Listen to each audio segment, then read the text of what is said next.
Did you know that in Anambra, there's a tale of a village that almost vanished? Come with me as we explore the story of the Vanishing Village of Anambra. Before we get started, take your cup of gari, because tea is now very expensive, as we explore this wonderful tale.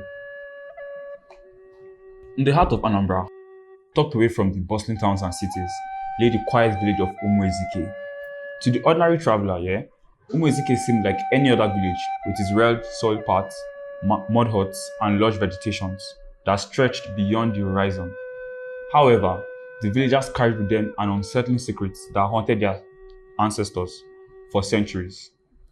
Generations before, it was said that Umuezike was cursed. The elders whispered about how the village that was once prosperous and full of life had angered the gods, and in a moment of fury, the gods had decreed that the village would disappear, swallowed by the earth, and erased from the minds of all who lived near it. This prophecy was never taken seriously by the younger generation, but the elders knew the signs. They had seen them before. Fast forward a couple of years, during a great harvest festival, the first sign appeared. On the day of the New Yam celebration, a mysterious fog rolled into the village. The mist was thick and heavy, an unusual sight for that time of the year. By evening, the entire village was engulfed, and though the villagers could barely see 2 feet ahead of them, no one seemed alarmed. They saw it as just a random weather pattern, nothing to be worried about. But then, strange things began to happen. Chuka, the village chief farmer, returned from his yam barn with a frantic look in his eyes. My yams! My yams are gone," he shouted, running through the village square. They had vanished. The elders gathered immediately, as Chuka explained to them that he had kept hundreds of yams in his barn, but when he went to check on them, the barn was empty. All the yams were gone, without a trace. The door had not been tampered with, and there were no footprints to suggest theft. It was as if the yams had simply ceased to exist.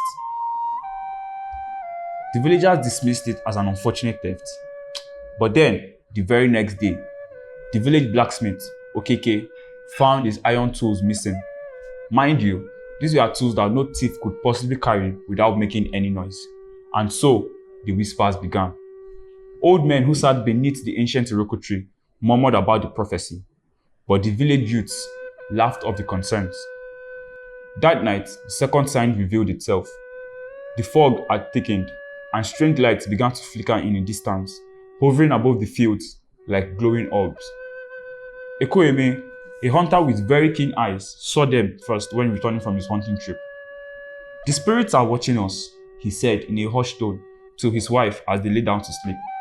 His wife dismissed him, but sleep would not come to her husband. Ekoeme spent that night awake, eyes wide open, as whispers of the unseen filled his ears. Something was coming, and he could feel it. It was as if the very ground beneath the village was stirring. And so, 3 days later, tragedy struck.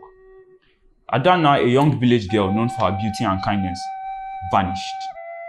She had gone to fetch water from the stream at dusk, as she did every other evening. But when night fell and she hadn't returned, her family raised an alarm.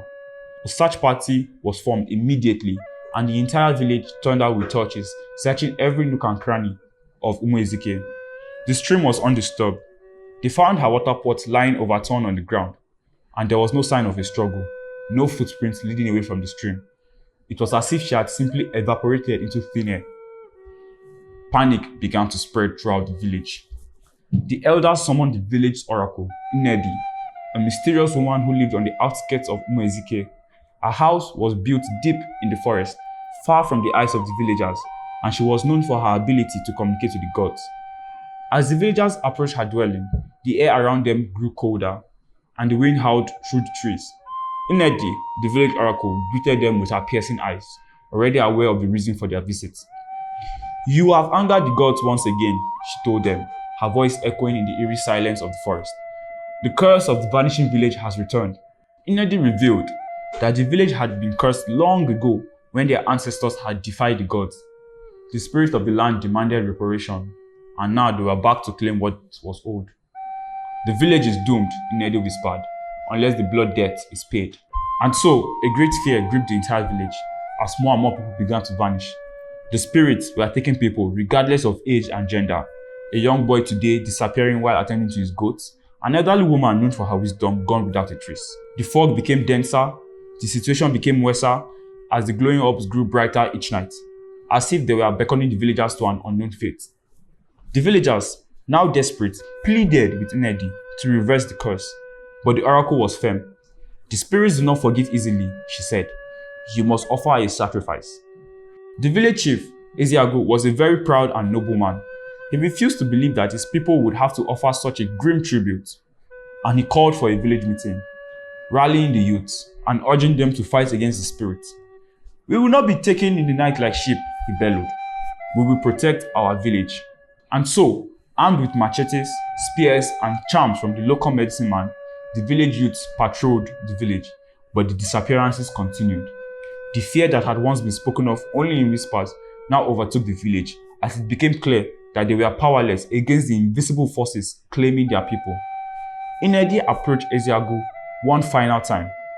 There is only one way to stop the village from vanishing completely, she said. The gods demand a life, a willing sacrifice. The entire village was thrown into turmoil at Nnedi's words. Who would be willing to give their lives to save Umuezike? Many believed the sacrifice would come from the chief's family, since the chief had been the one to reject the warnings of the oracle. But Ezeagu's pride would not allow him to sacrifice any of his kin. And so, days passed, and fog grew thicker, swallowing up houses and paths. The village, once vibrant with the sounds of children's laughter and bustling markets, was now silent and eerie. Even the animals had fled. Because of the great fear and confusion around, the villagers had made a daily ritual of gathering in the village square. It was during one of such meetings that Ekoeme the village hunter stepped forward with an announcement. I will give myself to the gods, Ekoeme said. His voice was steady, but solemn. I have seen the signs. The village cannot survive without a willing sacrifice. I have lived a full life, and it is time for me to join the spirits. His wife sobbed quietly, clinging to their children, but Ekoeme did not waver. He approached the oracle, Nnedi, who nodded in approval and told him, Ekoeme, you are a very brave man. The gods will accept your offering, and the village will be saved. Ezeagu, the village chief, stood silent, his pride shattered by the hunter's selflessness. The chief had failed to save his people, and now a common hunter will save them all. With hope on the horizon, the villagers gathered at the sacred grove, a place feared and revered by all. It was said to be the meeting ground between the mortal world and the realm of the gods. The air was thick with tension as Nnedi prepared the ritual. She drew intricate symbols on the ground with white chalk and placed offerings of kola nuts, palm wine, and yams before the ancient altar. A goat was sacrificed as the final step in summoning the gods. Ekoeme stood before the altar, calm and resolute. His wife, children, and friends all wept quietly, but he smiled at them, offering reassurance. He knew that this was his destiny. As the incantations began, the fog that blanketed the village for weeks began to swell, moving unnaturally towards the sacred grove. The glowing orbs appeared once more, but this time hovering around the altar as Nnedi called upon the gods. The spirits demand peace, she cried out. Here is the life you seek. Let this man's sacrifice end your wrath. The wind picked up, howling through the trees, as if the spirits themselves were responding.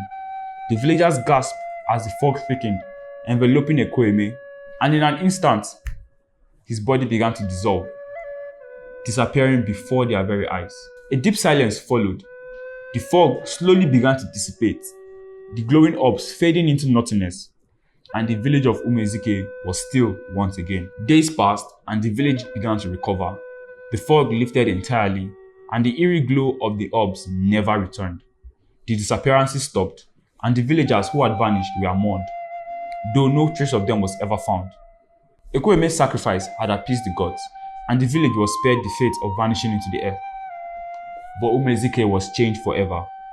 The once lively village was now subdued, its people walking with a quiet reverence for the unseen forces that governed their lives. The tale of Ekoeme's bravery spread throughout the land, and he was remembered as the hero who saved Umuezike from the curse. Yet, the elders knew that the curse had not been fully lifted. The village had been spared for now, but the gods were fickle. Their anger could return at any moment. The prophecy of the vanishing village of Anambra was not one to be taken lightly. And so, With every generation, till date, the story was passed down.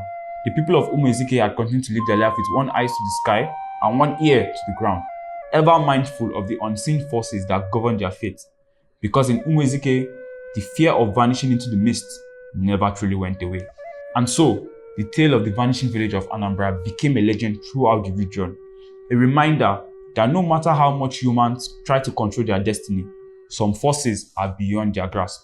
Forces that demand respect, sacrifice, and a deep connection to the spiritual world that lies just beneath the surface. So there you have it, the story of the vanishing village of Anambra. I hope you enjoyed this story. For more stories like this, remember to subscribe to our YouTube channel and follow us on all platforms. Thank you and see you next time. Bye-bye.